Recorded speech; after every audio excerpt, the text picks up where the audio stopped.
Բարև ձեզ բարեկամներ։ Դուք դիտում եք Ամեկ Պլյուսի Պոստսկրիպտում հաղորդաշարը եւ այսօր իմ զրուցակիցն է Արևելագետ Դավիթ Հովհաննիսյանը, պարոն Հովհաննիսյան, շնորհակալություն։ Շնորհակալություն հրավերի համար։ Ես ճիշտ ասած ամեն օր CNN եմ նայում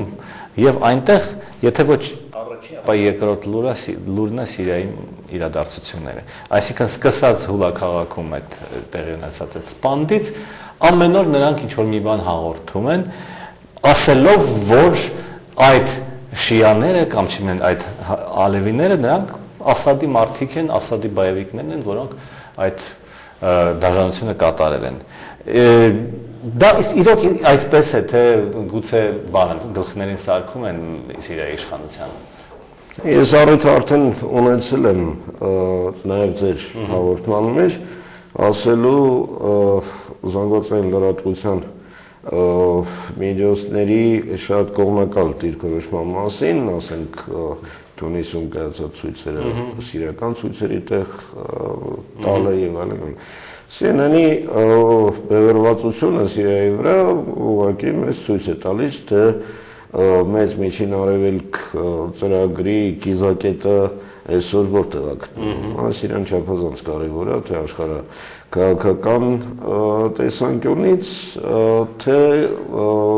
տարածաշրջանային իրադարձությունների վրա ազդելու տեսանկյունից։ Ճիշտ ասած, ես չեմ կարող բացառել, որ ալավիներն են ինչ-որ մարդկանց սպանել, իխվանները կամ սալաֆիներն են ինչ-որ մարդկանց սպանել, կրքերի լարվածություն այնպիսին է, որ կարելի ամեն ինչ սպասել։ Ասադի կողմից է ուղղորդված այդ, թե չէ։ Դե այստեղ մենք պիտի նայենք ում է ձեռնտու, հա։ Ինձ թվում է, որ ներկայիս իշխանություններին բացարձակապես ձեռնտու չէ նման իրադարձություններ կազմակերպելը, նման հանցագործություններ իրականացնելը, ինչու, որովհետև իրենց հույսը հենց կապված է Կոֆի Անանի խաղաղության եւ բռնության մակարդակի նվազեցման ծրագիրը, որը ընդունվել էր, որը ոնց որ թե սկսեց ինչ որ արդյունքներ տալ եւ հանգարց այս իրադարձությունները։ Այսինքն ում է դա ձեռնտու այն ուժերին, որոնք ցանկանում են տապալել ցանկացած խաղարար միջնորդություն եւ նախաձեռնություն։ Որոնք են այդ ուժերը։ Դու հստակ ասենք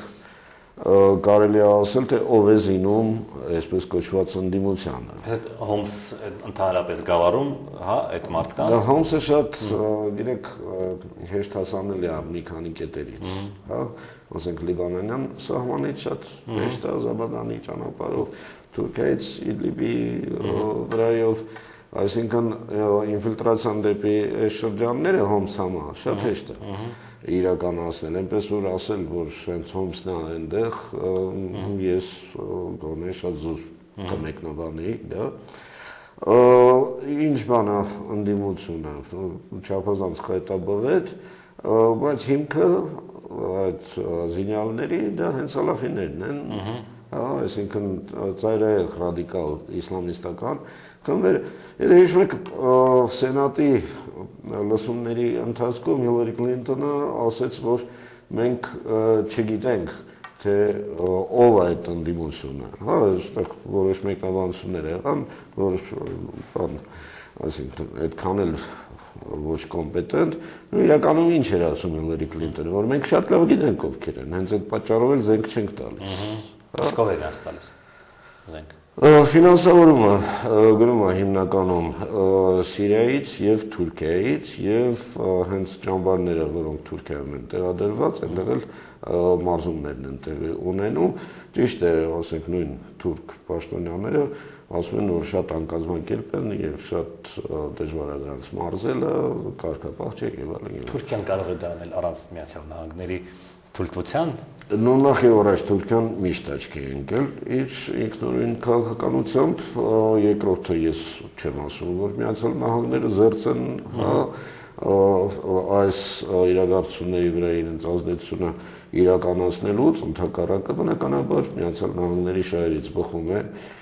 շիական գոտին, որը պարունակում է Իրանը, Իրաքը, Սիրիան եւ Լիբանանը, հաշվի առնելով Լիբանանում Հեզբոլլահի ազդեցությունը, քանդելը, ընդհատելը, դրանով նվազեցնելով Իրանի շատ լուրջ տարածաշրջանային կշիռը, որոշ չափով, ասենք, մեկուսացնելով Լիբանանը, Հեզբոլլահն Իրանից, ինչը հնարավորություն է ստեղծում բոլորին այլ քաղաքական, այսպես դասավորվածություն ստանալ Լիբանանում, եւ միաժամանակ սա շատ ավելի մեծ խաղ է, որովհետեւ Իրանը շատ կարևոր է Չինաստանի համար, տարբեր տրանզիտային ուղիների տեսանկյունից էլ եւ հենց բուն Իրանի նավթագազային ռեսուրսներից օգտվելու տեսանկյունից։ Եվ Սիրիան հսկայական կարևորություն ունի Չինաստանի եւ Ռուսաստանի համար, որովհետեւ դա միջերկրական ծովում իրենց շատ լուրջ խարիսքն է։ Դրա համար Չինաստանն ու Ռուսաստանն ասում են, պետք չի խփել, պետք չեն դիվանագիտական սանկցիաներ, պատժամիջոցներ, իսկ մնացածը ՄԱԿ-ի անվտանգության խորհրդի անդամներ ասում են պետք է, հա։ Խփելու մասին ՄԱԿ-ում առանձնապես խոսք չի գնացել, եկեք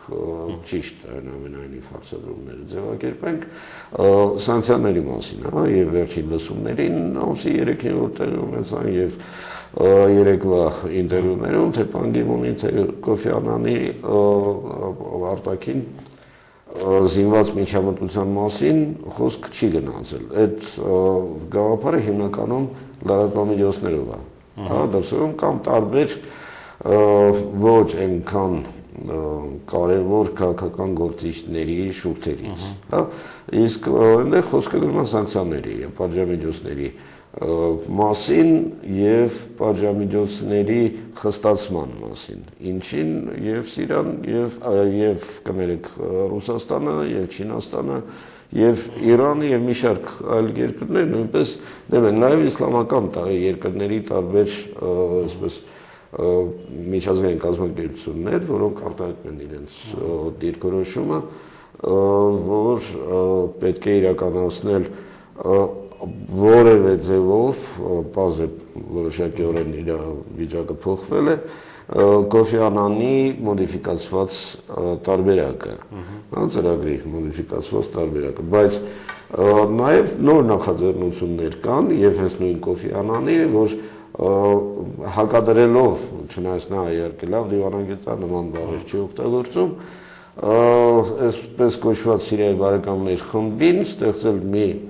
խումբ, որը իր մեջ ներառնի Միացյալ Նահանգներին, Ֆրանսիային, Չինաստանը, Ռուսաստանը, Իրանը, Թուրքիան, Սաուդյան Արաբիան, այս հիմնական, եթե չեմ սխալվում, այս երկրները, որոնք շահագրգռված են Սիրիայում այնուամենայնիվ կարգուկանոն հաստատելու։ Որքան ինձ հայտնի է, ներկայումս թե Միացյալ Նահանգները, թե ֆրանսիական դիվանագետները, թե ռուսները եւ չինացիները ինչ որ բանակցային գործընթացի մեջ են, փորձելով փոխզիջումային տարբերակներ գտնել, թե որոնք կլինեն այդ փոխզիջումային տարբերակները եւ ընդհանրապես հնարավոր կլինի դրանք իրականացնել, թե ոչ, սա արդեն ժամանակին կտեսնենք։ Բացի այդ այսպես կոչված ընդդիմության պայքարից, հա, Սիրիայում, Սիրիայի քաղաքներում տեղի են ունենում դասական ահաբեկչություններ եւ ասում են դա Ալ-Կաիդան է։ Ինչ գործ ունի այնտեղ Ալ-Կաիդան։ Ալ-Կաիդան բրենդ է։ Հա, Ալ-Կաիդան անուն է,